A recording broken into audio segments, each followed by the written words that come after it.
오늘의 주제인 약속과 성취라는 주제로 말씀을 드립니다. 약속이 어떻게 되었고 어떻게 이제 이루어졌는지. 그래서 오늘 전개될 것은 이겁니다. 여호수아서에서 약속과 성취가 어떻게 나타나고, 그 다음에 구약과 신약에서는 약속과 성취라는 주제가 어떻게 이루어졌고, 그 다음에 마지막으로 내 개인의 삶에 어떤 약속이 있었고 어떻게 성취가 됐는지, 이게 방식이. 그래서 지난 시간에 말씀드렸지만 약속과 성취라는 주제를 보면 오경이라고 보면 안 되고 육경으로 보자는 사람도 있습니다. 그래서 약속과 성취라는 주제를 가지고 보면 이걸 육경으로 봐야 된다, 오경으로 보면 안 된다, 이렇게 강조하는 학자들도 많습니다. 보는 시각에 따라서 이제 오경이냐 육경이냐 사경이냐 하는 거지. 그 다음에 또 여호수아서의 특징이 뭐냐면, 여호수아는 모세의 그 가방을 들고 다니는 사람이었어. 비서였다. 근데 야, 너는 모세, 니는 하나님하고 직접 만나가지고, 저는 아주 위대한 사람이었는데 하나님 직접 본 사람인데, 여호수아 너는 모세 좀 안다고 거기 섰냐? 이렇게 이제 뒤에서 할 말 있을 거 아니에요. 너는 그게 왜 올라갔냐? 굳이 5공화국 때 어느 대통령 다음에 대통령이 친구라고 되는듯이 그런 식으로 막 비판하니까 뭐라고 이야기하냐면, 여호수아는 모세 못지않게 그렇게 큰 전쟁을 치러서 여리고성을 함락했다. 그 여리고성 함락하고 제일 마지막에 뭐라고 나오냐면, 그 일이 있고 난 뒤에 여호수아 이름이 온 땅에 퍼지더라 하는 말을 함으로써 여호수아의 카리스마를 업시키는 유일한 책이다. 여호수아서의 첫 번째 목적은 약속과 성취였는데, 그 주제가 내면적으로는 여호수아의 모세 못지않는 카리스마를 심어주고자 하는 그런 의도도 좋은 뜻으로 없지 않았다, 이제 이렇게 보시면 됩니다. 그 다음에 여호수아서의 이제 모든 그 개론적인 내용들은 이렇습니다. 1장에서 12장하고 13장에서 22장, 23장에서 24장까지 이렇게 세 가지로 크게 구분할 수 있는데, 일종의 중간 부분입니다. 근데 또 이거 보세요. 여호수아라는 말 자체가 어떤 말이었냐면, 원래는 이 사람 이름이 호세아였어요.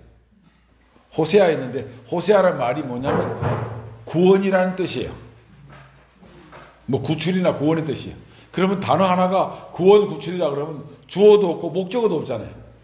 그렇죠? 근데 모세가 호세아인 여호수아 눈의 아들 호세아를 여호수아라고 칭하게 되거든요. 이 여호수아라는 말은 어떤 뜻이냐면, 하나님께서 이스라엘을 구원한다는 그런 의미를 가지고 있습니다. 구출하다, 구원하다는 의미가. 여기는 주어가 있고 목적어가 있는 거예요. 호세아에는 주어나 목적어가 없어요. 대상이 없어요. 근데 여호수아는 정확하게 더 선명하게 주체가 있고 대상이 있습니다. 그래서 누구를 구원하냐면 이스라엘을 구원한다는 이런 의미를 담고 있다는 거죠. 목적어가 있다는 거예요. 그리고 이제 지나쳤지만 여호수아라는 말 자체가 어떤 뜻이냐면, 70인역에서는 예수수로 바뀌고, 이게 이제 신약에서 예수로 바뀝니다. 라틴어를 거쳐가지고. 그러니까 우리가 말하는 예수님이라는 말이 있죠. 이게 여호수아라는 말이에요. 그 말이 예수와 예수, 여호수아, 똑같은 말입니다. 그래서 이 여호수아라는 말이 담지하고 있는 게 많습니다. 우리는 그냥 단순히 예수라고 이야기하지만 사실 그 단어 명칭 안에는 예수님께 이 땅에 오신 것이 우리를 구원하기 위해서 왔다는 그런 의미를 담고 있는 거죠.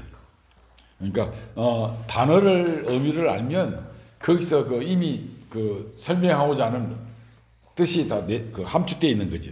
그래서 말씀드린 대로 호세아가 여호수아로 바뀌었거든요. 근데 이름이 바뀌는 것은 우리가 다 알 수 있잖아요. 아브라함이 아브라함으로 바뀌고 야곱이 이스라엘로 바뀌잖아요. 성경에서 이름이 바뀌는 것은 큰 의미가 있습니다.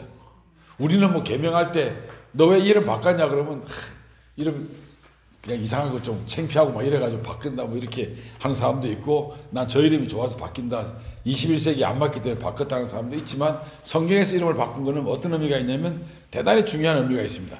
여호수아뿐만 아니라 아브라함은 이쪽입니다. 아브라함 같은 경우에는 높은 아버지, 고귀한 아버지라는 뜻이 있지만, 아브라함은 모든 민족의 아버지라는 뜻이 있고, 그 다음에 이 야곱이란 말은 싸우다는 의미를 가지고 있는데, 이스라엘이란 말은 선택받은 민족의 어떤 정체성을 드러내는 그런 용어로 이제 상징화됩니다.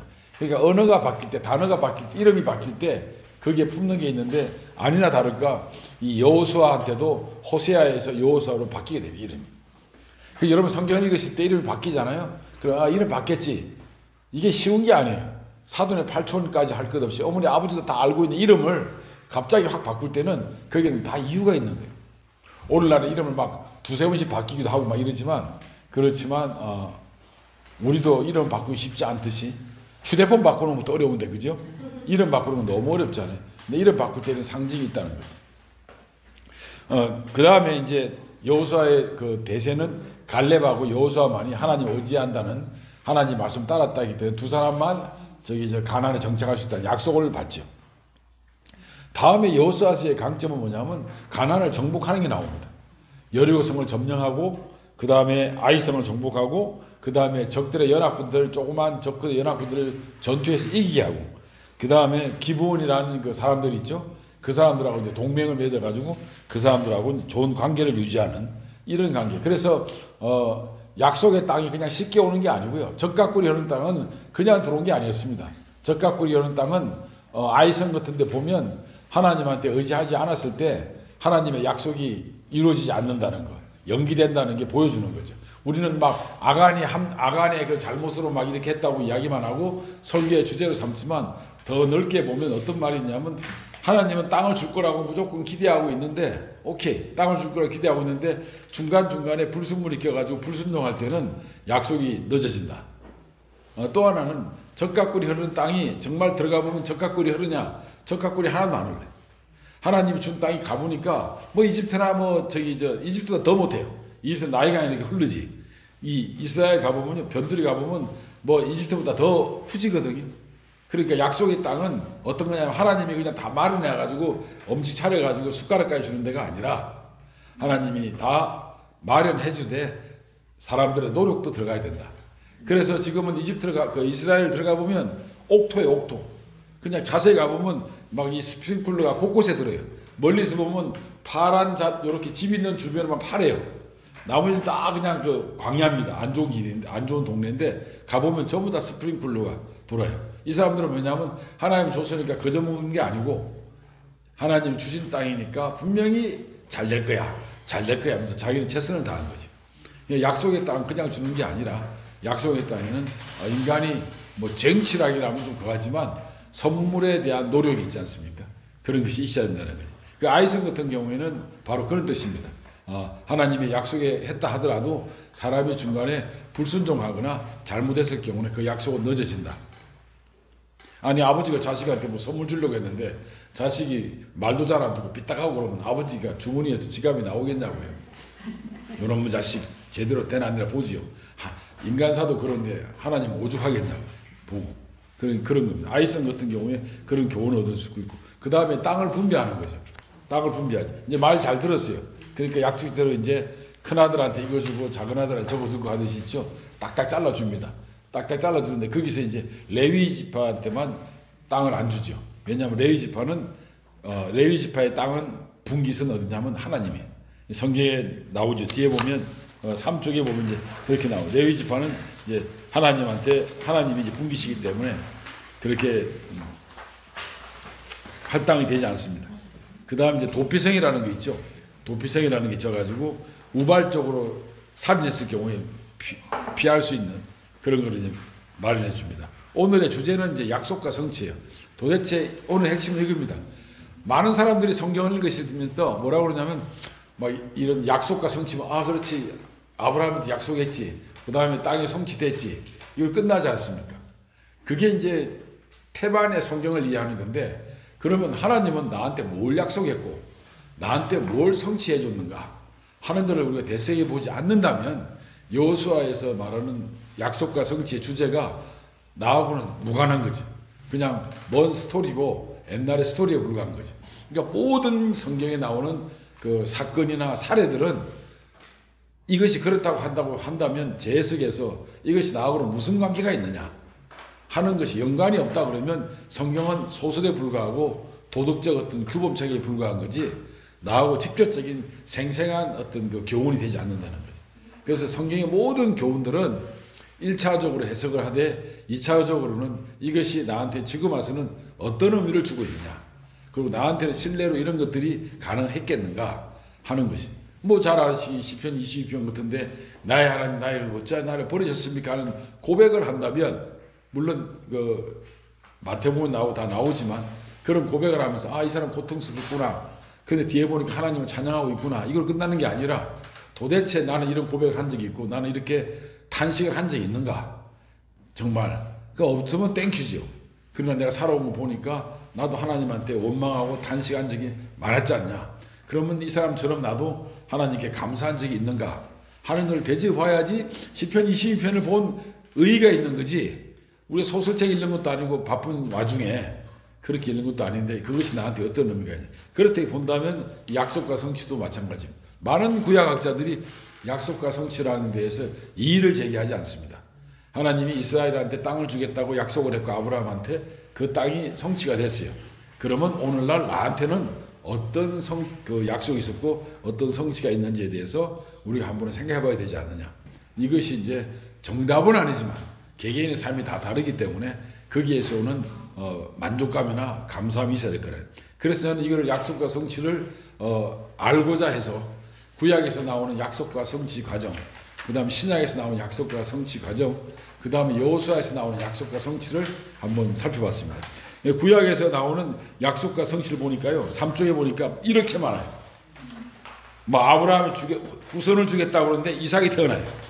그 다음에 아브라함 자손이 네 방향으로 퍼져나갈 거라니까 땅이 번성해 퍼져나가고, 사라한테 자식 주겠다 그러는데 약속돼서 이삭이 또 태어나고, 요셉에게 또 큰 영향력을 주겠다고 그랬더니 또 총리가 됐고, 다시는 홍수로 멸망하지 않겠다고 약속하시면서 무지개를 띄우시고, 그 다음에 이집트에서 해방시키겠다고 해서 또 탈출시키고, 또 광야에 살아남을 거라 약속해놓고선 광야에서 진짜 살아남고, 가나안 땅을 주겠다 약속했는데 진짜 정착하게 되고, 뭐 이런 것들이 계속 있습니다. 이런 것들을 제가 뽑아봤거든요. 많더라고요. 땅을 정복했어요. 그랬더니 땅을 정복했더니 그 다음에 다윗 왕조는 영원히 이어질 거라고 또 약속하고, 솔로몬이 또 왕위를 계승하고, 다윗에게 적들을 정복하게 해주겠다고 그랬더니 다윗이 진짜 주변 국가들을 많이 정복하고, 하나님 백성이 번영할 거라고 약속하니까 솔로몬 통치하에서 이스라엘이 번영하고, 또 다윗의 후손이 왕위를 계승할 거라고 약속하니까 그 다음에 솔로몬이 왕위를 계승하고, 바벨론 포로에 돌아오겠다고 그러니까 고레스 칙령에 돌아오고, 그죠? 새 언약을 세우겠다고 그러니까 예수님에 의해서 새 언약이 세우죠. 뭐 이렇게 이거보다요 무지무지하게 많아요. 그냥 제가 아는 스토리로 뽑은 건데 무지무지하게 많거든요. 그 신약에 보면 예수님 태어날 거라고 예언하고 태어나고, 처녀에 태어날 거라니까 태어났고, 회복의 시대를 가져오고 예언되니까 이제 병자를 고치고, 죄인을 구원할 거라니까 십자가에 돌아가시고, 뭐 쭉 약속이. 그 다음에 메시아를 거부한 자를 경고하니까 거부한 자한테 어떻게 될 거라는 결과가 나오고, 뭐 이런 것들이 쭉쭉 나와요. 계속 나오는 게 있지. 그리고 제일 밑에 보면 4쪽에 세계로 전파할 거라고 그러는데 제자들이 아니나 다를까 뭐 세계로 전파하고 다니잖아요. 그죠? 소아시아에 다니고 뭐 이 크레테도 전도하고 곳곳에 전도하는, 퍼지는 이런 걸 보거든요. 자, 그래서 이제 이렇게 구약과 신약에서 약속과 성취가 너무나 우리 잘 알고 있는 이야기들이 있었는데, 그럼 이 약속과 성취가 주제가 왜 학자들이나 많은 그 성각자들이 여호수아서에는 약속과 성취가 큰 주제라고 이야기하는지에 대해서 제가 여호수아서에 나타나는 그 약속과 성취를 봤더니 아주 세밀하게 5쪽에 보면 나오는데, 여호수아를 지도자로 세우고 약속했고, 요단강을 건널 수 있게 해준다고 그랬고 성취됐고, 여리고성을 주겠다고 그러는데 정복됐고, 그리고 신성한 물건을 존중할 걸 명령하니까 하나님께 바치고, 라합 가족을 보호해주겠다고 그러니까 진짜 보호해줬고, 아이스도 점령하게 됐고, 그 다음에 해가 멈추에서 이제 그 이스라엘 승리를 도와주고, 가나안 남부를 이스라엘 주겠다니까 또 하나님께서 정복시켜주고, 또 북부도 정복해주고, 뭐 이런 것들, 갈렙에게 헤브론을 주겠다고 그러는데 갈렙이 헤브론을 상속받고 쭉쭉 나오죠. 그 다음에 그 6쪽에 넘어가 보면 레위 지파에게는 특별한 성읍을 주겠다 그래서 레위들 성읍이 할당되고, 도피처가 마련하겠다니까 마련되었고, 그 다음에 이제 마지막에 이스라엘과 하나님 사이에 언약을 갱신합니다. 이건 표시해 주면 되게 좋습니다. 밑에 각주가 있는데 이게 바로 여러분들은 한 번밖에 못 들을 것 같은데 세계모략입니다. 세계모략이 무지하게 중요한데요. 무엇이냐면 이 언약이 여러 가지 언약 중에도 이건 귀중한 언약인데 옛날에 출애굽하면서 이렇게 과거를 해상하는 있죠. 이런 교훈을 주면서 다시 이제 앞으로 어떻게 살아야 될 거라는 것을 약속하는 의미에서 언약을 맺습니다. 세계의 언약이라고 하는데 밑에 한번 자세히 읽어보시면요. 자세하게 설명해 놨거든요. 이 세계의 언약은 너무 중요합니다. 이제 우리 이렇잖아요. 뭐든지 이렇게 하나 행사가 끝나고 나면 이제 거기에서 이제 새로 시작하는 어떤 그 앞으로 펼쳐지는 미래의 기대감이 있지 않습니까? 이런 거에 대해서 약속을 하듯이 우리가 헌당식을 해요. 이때까지 그냥 헌당식 하는 기점이 우리한테 어떤 거였냐면 이때까지 고생했고 힘들었고 또 하나님께 매달렸던 것이 어느 정도 이루어지지 않습니까? 그러면 이제 이 헌당식을 통해서 앞으로는 어떻게 하겠다 하는 마음의 다짐가짐이 있고 남들하고 약속하고 무언에 또 하나님한테 자기가 소원하는 것도 새로 생길 것이고 미래지향적이 되지 않습니까? 세계의 모략이 바로 이런 겁니다. 출애굽하면서 많이 힘들어가지고 들어왔다가 과거에 우리 이랬는데 이제 약속의 땅에 들어왔으니까 앞으로 이렇게 하자 하는 이런 다짐이나 하나님께 감사하거나 뭐 이런 마음을 가지는 그런 것에 이제 세계 모략이라고 합니다. 그러니까 컨버트하는 거, 체인지되는 겁니다. 과거에서 이제 아주 이제 새롭게 펼쳐지는 이제 앞으로 좋은 일만 있을 거라는 생각으로 하는 그런 겁니다. 그래서 세계 모략은 아마 처음 들어본 분도 계시겠지만 세계 모략은 그래서 무지무지하게 중요한 그 포인트가 됩니다. 하나님께서 이때까지 우리한테 약속했던 것이 앞으로도 새롭게 이제 좋은 쪽으로만 더 이제 새롭게 될 거라는 갱신의 의미를 가지고 있습니다. 그러니까 우리가 처음에 구원을 받고 하나님 믿고 교회 생활했다가 우여곡절 곁에 여기서 이제 헌당식을 하지만 하나님께서 계속 우리를 지켜줄 거라는 그런 언약의 갱신적인 개념도 미래지향적으로 나갈 수 있는 그런 그 터닝 포인트가 되는 거죠. 그런 것들입니다. 그래서 앞으로 이런 것들을 여러분들이 세계 모략을 보면 세계 모략 이렇게 아니라 다 이유가 있습니다. 이 지역명이 여러분 알고 있는 베델, 세겜 뭐 이런 것들이 있죠. 길갈 전부 다 거기는 의미가 있습니다. 다음에 한번 기회가 되면요. 그 곳곳에 지명이 갖고 있는 거기서 나타난 사건들을 한번 따져보겠습니다. 그리고 이제 이 여호수아서에서 이제 그 성취에 대해서 약속과 성취에 보면 전 이게 되게 중요하게 생겼는데 이번에 많이 배웠는데요. 여호수아서에서 약속과 성취에 나타나는 교훈이 뭘까? 아니 하나님이 약속을 했으면 약속을 지켜야 될 거 아니에요. 약속을 안 지키면 어떻게 되겠어요? 하나님한테 불신할 거 아니에요. 근데 약속을 지켰어요. 역시 우리 하나님은 최고야. 약속을 지키는 분이구나. 신뢰가 구축이 되는 거죠. 그러니까 이거는 하나님께서 그 오랫동안 약속한 땅이 가나안 땅을 받으면서 이 사람들 어떤 생각을 하겠어요? 우리 조상, 우리 할아버지한테 약속했던 거를 아브라함한테 했던 거를 지금 와서 우리한테 이루어졌다. 이 얼마나 감사한 일이냐. 그러면 하나님께서 아브라함한테 약속했던 거를 우리한테 지켰듯이 앞으로 우리한테 약속한 모든 것을 지켜주지 않을 거냐. 그러니까 우리가 힘들 때나 이럴 때는 항상 하나님한테 매달리고 하나님이 우리하고 한 약속들은 항상 지켜줄 거라는 믿음을 가져야 된다. 그러지 않겠습니까? 신뢰가 구축되는 거죠. 약속과 성취에서 나타나는 첫 번째 교훈은 이 사람들이 그 오래전에 자기 조상한테 맺었던 약속이 실현되는 걸 보고 하나님은 우리한테 약속한 건 항상 지키시는 분이다 하는 걸 깨닫는 거죠. 신실하신 분이다. 신실하기 때문에 지키시는 분이다. 이렇게 나옵니다. 그래서 여기에 대해서 이제 엄청난 교훈을 이 사람들이 받습니다. 그러면 뒤집어서 말하면 여러분들과 하나님하고 어떤 약속이 됐는지는 모르겠지만 우리가 하나님하고 약속됐거나 언약을 맺었던 예수님을 통해서 기억했던 모든 것들이 이런 걸 보면서 여러분들한테 어떤 약속이 성취됐는지를 이제 좀 이따가 한번 되짚어 보겠습니다. 그 다음에 아간의 아이성에서 봤듯이 이게 이제 우리가 이 약속이 성취되려면 사람들이 순종하는 것이 필요하다. 일방적으로 하나님께서 주는 약속이 아니라 우리가 이 하나님의 약속이 실현되려면 우리가 이게 순종하는 게 필요하다. 아니 사람하고 약속하는 판에도 한 사람이 일방적으로 부정직하게 접근하면 그 약속이 깨지는 거 아닙니까? 그죠?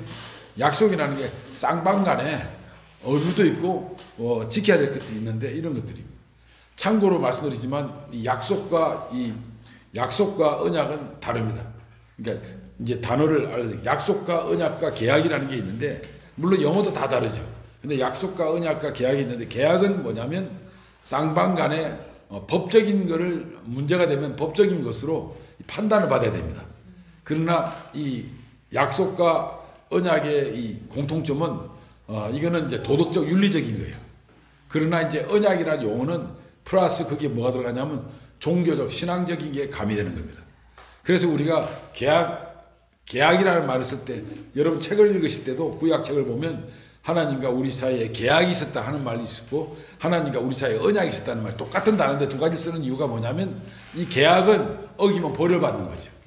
그 부동산 계약이든 무슨 계약이든 거기에 대해서 계약을 위반한 사람들은 자기 책임을 져야 될 거 아니에요. 법적인 책임을 이야기하는 거고, 언약이라는 말은 똑같은 말인데, 언약이라는 말은 뭐냐면 순수한 의미의 종교적인 순종, 하나님의 돌보심, 뭐 이런 그 관계에서 나오는 용어들입니다. 그래서 계약이 있고 언약이 있고 약속이 있는데, 요 세 가지 구별하면 좋고, 우리는 언약이라는 말을 많이 써요, 우리 모임에서도. 그러나 사실은 그 내면에는 계약적인 것도 있습니다. 계약적인 것, 법적으로 지키지 않을 경우에 문제를 입는다 하는 것이 있는데, 우리는 계약이라고 쓰면 사람이 좀 수준이 낮은 것 같고 분별이 좀 떨어지는 것 같고 언약이라는 말로 다 쓰거든요, 우리 모임 모든 책들은. 그러나 실상은 그 내면에는 계약적인 의미도 있습니다. 하나님께 우리가 순종하는 조건이 있죠. 무조건적인 그 순종의 조건이 대두돼야 됩니다. 그래서 하나님이 막 벌 준다, 지금은 뭐 벌 주고 벌 안 주고 하는 그런 개념은 아니지만, 구약시대 때는 하나님의 명령을 지키지 않았을 때 벌을 받는 이런 의미이기 때문에 계약적인 요소도 있습니다. 그 다음에 또 뭐냐면 믿음을 시험하는 것도 봅니다. 그러니까 약속과 성취에는 하나님의 약속을 지켜줌으로 인해서, 성취해 줌으로 인해서 하나님에 대한 신뢰가 구축됐고, 그 다음에 그 과정에서 우리 순종이 필요했는데, 세 번째는 뭐냐면 우리를 시험하신다, 하나님께서. 그래서 이 시험을 출애굽을 40년 동안 시험을 받으면서 이 사람들이 여호수아서에도 보면 많은 시험을 당하는데 여기 다 견디내는 이런 걸 볼 수 있습니다. 그래서 이 여호수아서에서 약속과 성취의 기본적인 건 뭐냐면, 하나님이 성취해 준다는 그런 그 믿음이 더욱 단단한 믿음이 생겼지만, 인간의 순종과 인간의 시험을 피할 수 없다, 이런 것들이 항상 우리한테 이제 대두가 됩니다. 그 다음에 공동체의 역할이 있는 거예요. 뭐냐면 약속과 성취하는 데 있어서 이스라엘 사람들이 공동체적으로 움직였습니다. 그러니까 아간에 잘못했을 때 공동체가 피해 있고, 그죠? 여리고를 함정할 때 전 사람들이 다 움직이는, 협조하는, 그 다음에 관계를 맺는, 연합하는, 뭐 이런 협력하는 이런 자세가 보입니다. 이런데 이제 이거는까지는 중요하지 않고 뭐 우리가 다 생각할 수 있는데, 그러면 제가 이제 질문하는 거죠. 제가 이제 이걸 하면서 많이 저도 배웠는데, 그럼 하나님께서 우리한테 약속하는 이유가 뭘까? 도대체 왜 하나님 우리하고 약속을 할까? 냅두지. 그냥 뭐 만들어 놨더니 이놈들 엉망진창이고 타락해가지고 지 마음대로 하니까 신경 쓰지 마시지. 하나님께서 우리한테 신경 쓰고 약속하는 이유가 뭘까 하고 제가 한번 고민을 하고 한번 찾아봤더니, 생각을 해봤더니, 우리 하나님이라서 그렇다. 아버지하고 자식하고 했는데 그냥 내 아들이 엉망진창이면 냅두면 그만인데, 우리 아버지라서 그렇죠. 이놈이 내 자식이라서 그렇지. 하나님이 하나님 아버지이기 때문에 그렇다. 여기 나오지 않습니까? 공중의 새를 보라, 그것도 심지 않고 거두지도 않고 창고에 모아들지도 않는다. 그러나 너희 천부께서, 너희 아버지께서 그들에게 먹인다. 뭐 공중의 새 냅두면 그만인데 하나님께 먹인다는 거죠. 그 뒤에 보면 레위기에도 보면 이렇습니다. 그들이 그 땅에 있을지라 내가 그들을 버리지 아니하고, 내가 너희를 버리지 아니하고 멸시하지도 않고 너희를 멸망시키지도 않고 내 언약을 너희들 때문에 내가 파기하지도 않고. 왜냐? 나는 너희들의 아버지다. 하나님 여호와다. 그들이 그 땅에 있을지라도 내가 그들을 버리지 아니하고 멸시하지 아니하고 멸망시키지도 않고 내가 언약을 파기하지도 않고 내가 너희 하나님이다, 이러는 거예요. 그러니까 냅두지 않는다. 왜? 우리 아버지니까, 여호와 하나님이기 때문에 그렇다. 그래서 하나님이 우리하고 약속을 하는 거예요. 그 다음에 뭐냐면 하나님 성품 자체가 자비로우신 성품이 있기 때문에 그렇습니다. 그래서 하나님의 신실함은 약속을 지키는 분이라. 왜냐하면 아브라함 약속한 거를 그 한참 뒤에 후손들한테 지킬 필요가 뭐가 있겠어요. 아브라함은 죽었는데, 그죠? 너 자손에게 땅을 주겠다 한 거 아니에요. 약속은, 인간들의 약속은 변할 수 있을지 몰라도 하나님은 신실한 성품을 가졌기 때문에 약속을 지키시는 분이시다. 그리고 그 약속을 통해서 인간을 보호하려고 하는 그런 의미를 가지고 계시다. 그래서 이 시편 145편에 보면 여호와는 모든 사람에게 선하시며 그 모든 행하시는 데 자비하시다. 그 밑에 보면 시편에 보면 노를 품지 않나. 인간의 잘못에 노를 품지 않고 신실하기 때문에, 자비로우기 때문에, 인간의 죄 때문에 죄에 따라서 갚지도 않고, 인간의 죄악에 따라서 인간들의 보응하지도 않고, 하늘의 높음 같이 하나님의 인애가 그를 경외한 자에게 엄청나게 크기 때문에 동에서 서에 먼 것 같이 우리의 허물을 그렇게 보시게. 이런 게 하나님. 그러니까 하나님은 어떤 분이시냐? 자비롭고 인자하신 분이기 때문에 그 자체가 그렇기 때문에 우리의 조물주가 되고 창조주고 신이기 때문에, 여호와이기 때문에 우리를 죄를 보지 않는다. 우리를 어여삐 여긴다. 불쌍히 여긴다. 보호해 주려고 한다. 그래서 우리가 미약한 땅, 우리가 흙으로 만들어진 우리의 본체를 아시기 때문에 우리를 불쌍히 여기시고 우리에게 약속을 해서 우리에게 뭔가를 주려고 하시는 분이다 하는 걸. 그 다음에 세 번째는 인간이 하나님의 형상이잖아요. 하나님의 형상이 뭐냐면 지난번에 말씀드린 것처럼 이거는 그림자예요. 그림자는요 존재 의미가 없습니다. 본체가 없으면. 형상이라는 말 자체가요 그림자라는 뜻이에요. 하나님의 그림자예요. 하나님 없이 그림자가 존재할 이유가 없는 거예요. 그러니까 자식이 아버지가 없으면 고아라고 그러잖아요. 그렇잖아요. 고아라고 그러잖아요. 그러니까 이게 고아가 아니에요. 아버지가 있어야 될 거 아니에요. 고아로 크는 게 낫습니까? 아버지가 있기, 엄마 아버지 있는 게 크는 게 낫습니까? 당연히 뭐 말할 필요가 없잖아요. 부모가 있는데 자식을 냅두겠냐고. 부모가 안 그렇지 않습니까? 그죠? 있으니까. 그래서 관계를 맺으려고 하는데 그 관계가 뭐로 나오냐면 약속으로 성경에는 나온다는 거죠. 근데 이놈이, 아들이라는 놈이 타락을 했기 때문에, 자녀가 타락했기 때문에 이제는 하나님이 도저히 참을 수 없다 싶어서 우리한테 뭘 주냐면 예수 그리스도를 보내준 거죠. 그러니까 약속과 성취라는 개념 사이에는 인간의 많은 우여곡절이 있습니다. 근데 그거와 대비되게 하나님의 성품이 인자하심이 있고, 하나님이 또 이분께서 우리의 아버지이기 때문에 그렇고, 그러니까 이거는 전적으로 인간 잘못으로 빚어진 거기 때문에 약속은 하나님이 파기한 적은 없어요. 인간을 잘못 엉망진창인데 인간은 약속이 있는지조차도 몰라요. 아마 출애굽해가지고 어디 가라 구름 따라 불 따라 왔다가 야 어디 가냐, 왜 이리 자꾸 데리고 다니는 거야. 어딘지 방향도 모르잖아요. 왜 데리고 다니냐. 이 사람들은 아브라함이 앉아도 모를 거예요. 그냥. 근데 이 지도자들이 이야기를 하죠. 들어와 보고 이거는 아브라함한테 약속하신 거였다. 얼마나 놀랬겠어요, 백성들이. 안 그렇겠어요? 네? 아버지 안 계시는 줄 알았는데 어느 날 갑자기 막 이만한 재물이 땅이 들어와요. 왜 그러냐니까 아버지가 유산을 준 거예요. 나는 아버지 없는 줄 알았는데. 깜짝 놀랄 거 아니에요. 아이고 할아버지 할 거 아니에요. 그죠? 엎드려가지고. 마찬가지. 이 수만 명이 뛰쳐나와가지고 이 출애굽하면서 왜 애굽에 있지까지 왔냐고 난리부시 피고 난리 나잖아요. 그리고 후손들 들어왔는데 와보니까 이게 하나님 준 땅이라고 그러니까 이 사람들이 세겜에서 그 언약을 안 맺을 수가 있겠냐고. 하나님 고맙습니다. 우리 몰랐습니다. 진짜 옛날에 그랬군요. 앞으로 우리 잘하겠습니다. 이런 것을 갱신하는 그런 약속을 하게 되는 거지.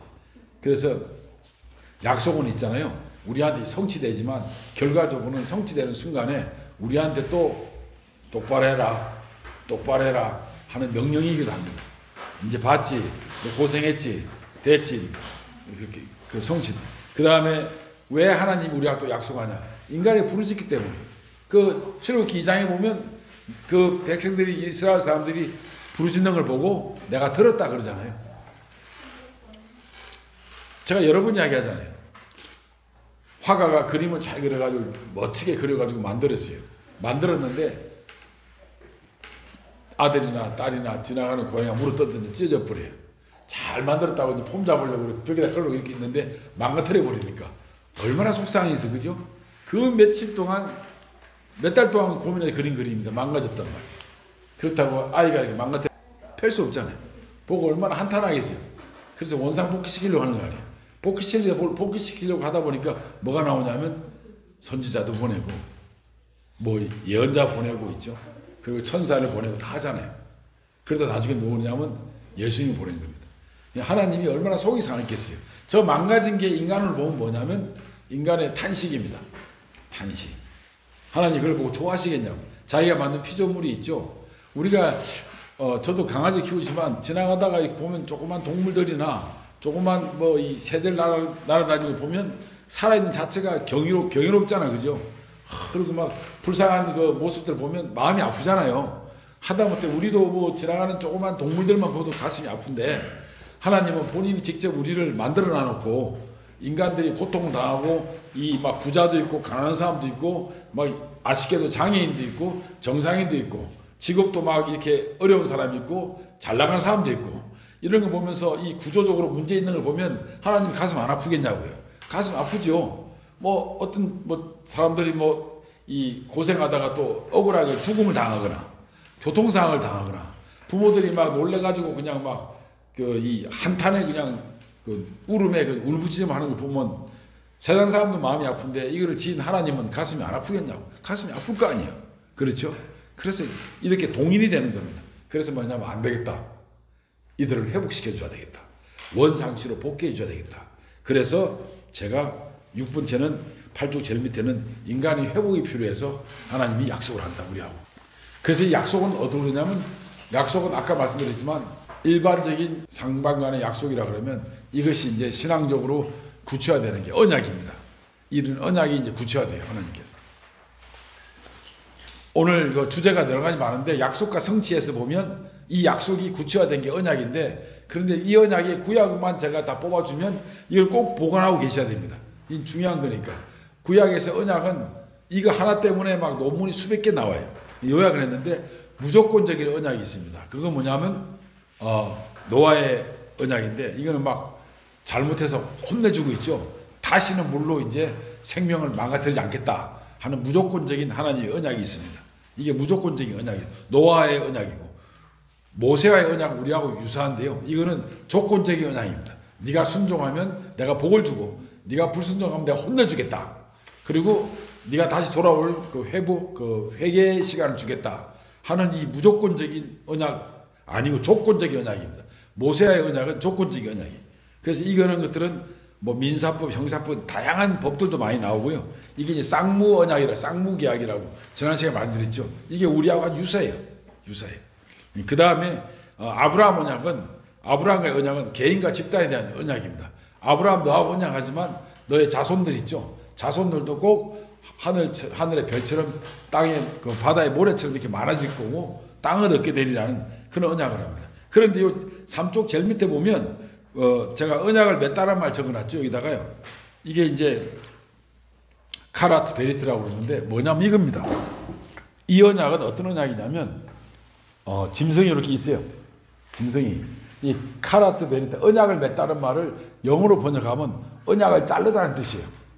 왜 이런 뜻이냐면 이게 이제 더블 메시지인데 언약을 자르다는 말은 이게 이제 영어로 그렇게 나오는데 그렇게 번역한 사람도 있는데 그건 잘 몰라서 하는 이야기고요.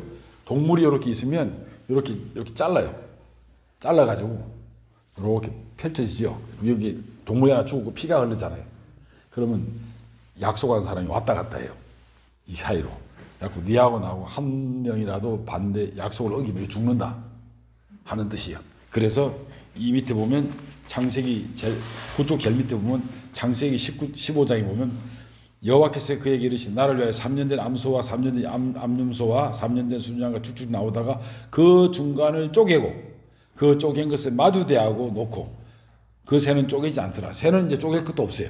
왜냐하면 자르기 힘들어가지고.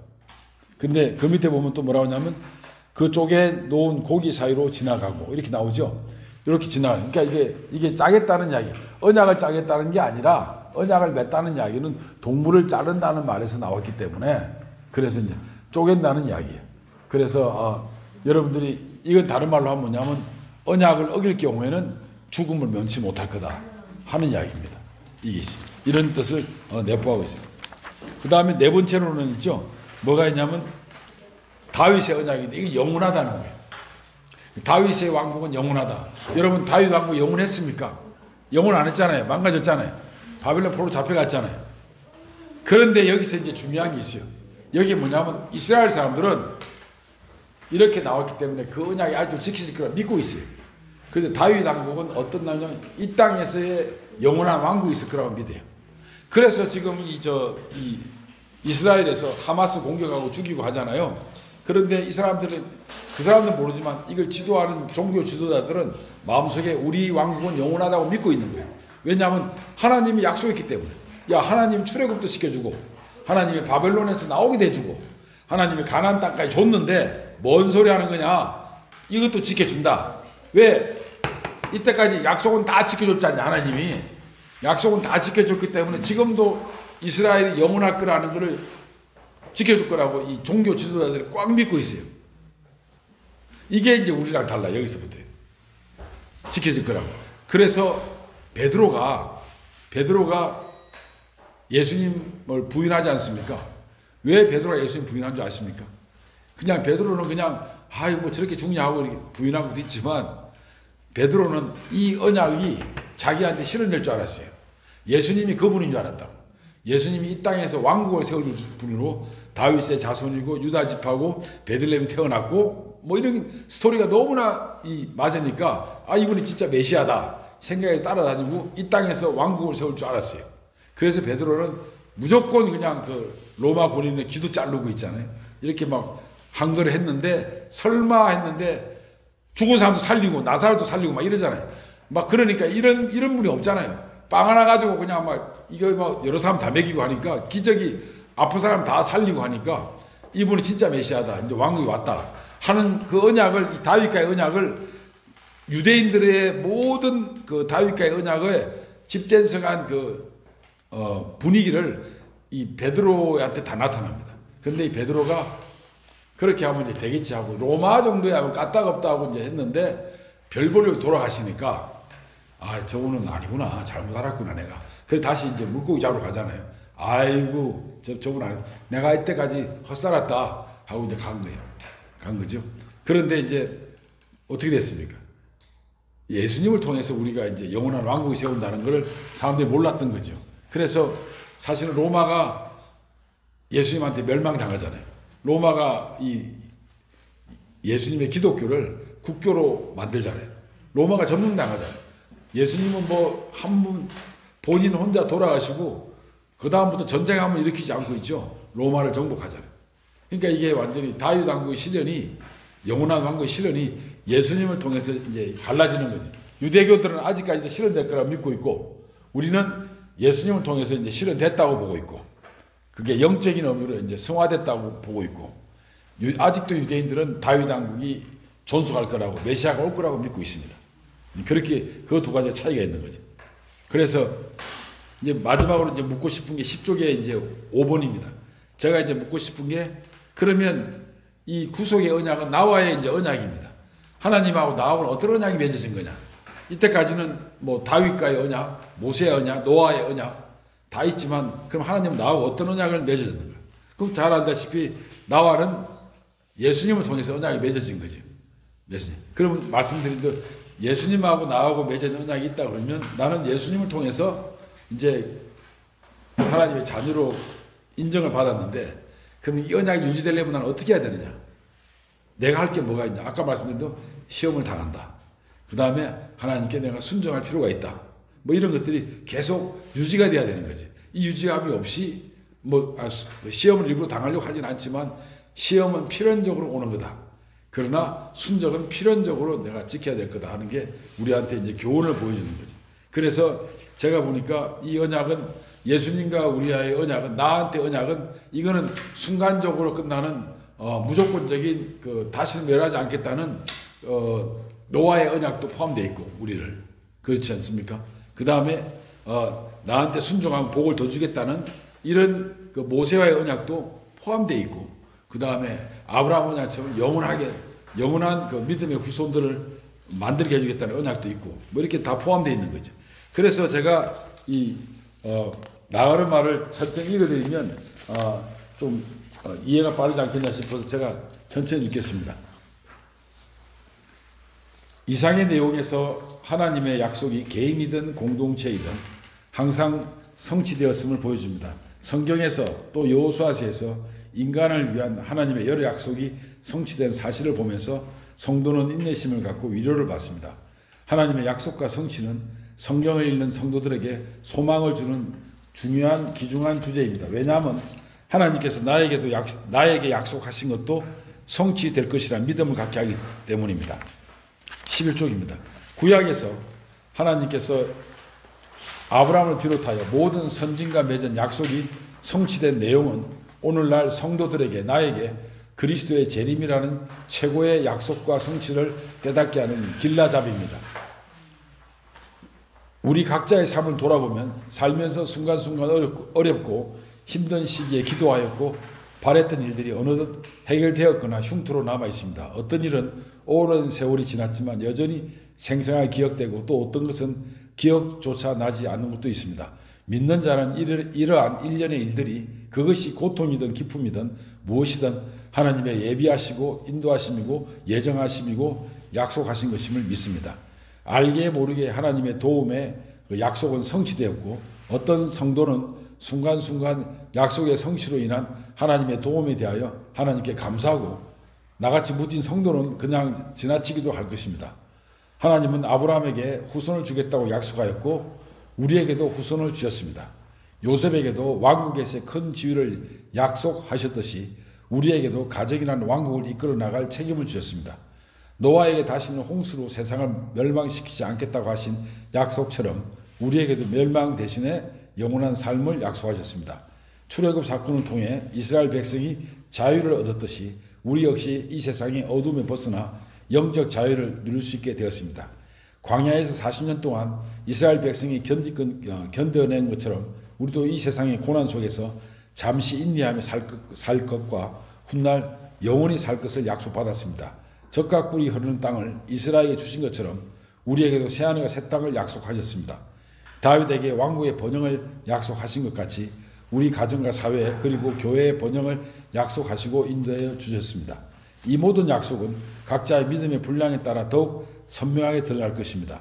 최고의 약속인 메시아의 출현은 그리스도의 출현은 우리에게 구원으로 성취되었습니다. 여호수아서와 성경 전체에서 말하는 모든 약속과 성취의 블랙홀은 인류를 위한 그리스도의 출현입니다. 그리스도의 희생 약속이 우리가 구원을 받게 했듯이 그분의 재림 약속이 우리에게 성숙한 믿음을 요구합니다. 이 믿음은 이제 말씀드린 대로 믿음에 필요하고 시험에도 이겨내야 되는 이런 믿음을 요구하고 있는 거죠. 마지막 약속을 안 했다고 성취 안 받는 건 아니지만 성취 안 되는 건 아니지만 그래 강건한 믿음을 요구하고 있습니다. 그럼 하나님이 내게 약속하신 걸 어떻게 알 수 있을까? 그러니까 첫째, 성경에서 알 수 있다. 성경은 수많은 하나님의 약속과 성취를 말하고 있고 성도는 이와 유사한 성경 원리를 분별하여 자신의 삶에 적용하기 위하여 하나님께 묻고 재석해야 됩니다. 왜냐하면 성경은 묻지 않는 자에게 대답하지 않는 하나님의 말씀이기 때문입니다. 성경에서 우리가 약속과 성취를 보면서 우리들도 성경을 통해서 하나님이 이 사건에서 재석해서 나의 사건에서는 어떻게 하나님이 약속했고 성취하게 했는가 하는 걸 보게 된다는 거예요. 둘째, 공동체와의 교제에서 우리끼리 교제에서 알 수 있습니다.